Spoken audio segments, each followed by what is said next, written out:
Indian സ്ത്രീകൾക്ക്, പ്രത്യേകിച്ച് ദക്ഷിണേന്ത്യക്കാർക്ക് സ്വർണത്തോടുള്ള കമ്പം ലോക പ്രശസ്തമാണ്. സ്വർണം വാങ്ങിക്കൂട്ടുന്നത് സൈഡ് ഇൻവെസ്റ്റ്മെന്റ് എന്നാണ് ഒരു കൂട്ടരുടെ വാദം.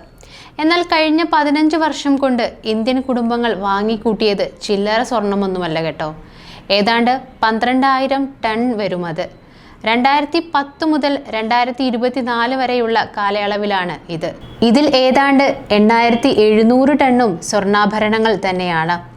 സ്വർണ്ണവില റെക്കോർഡ് വേഗത്തിൽ കുതിച്ചുയർന്നതോടെ ബമ്പർ അടിച്ചിരിക്കുകയാണ് സ്വർണ്ണശേഖരമുള്ളവർ.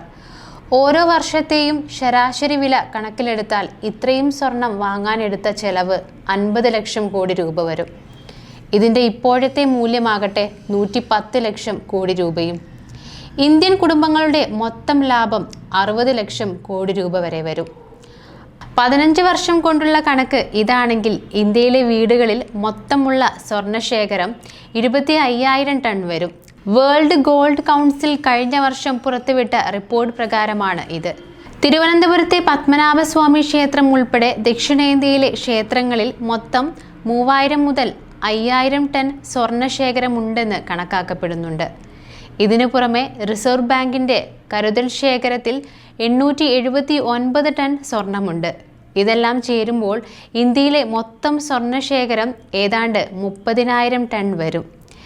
ഇപ്പോഴത്തെ വില അനുസരിച്ച് ഇതിൻ്റെ മൂല്യം $3.2 ലക്ഷം കോടി വരെ വരും.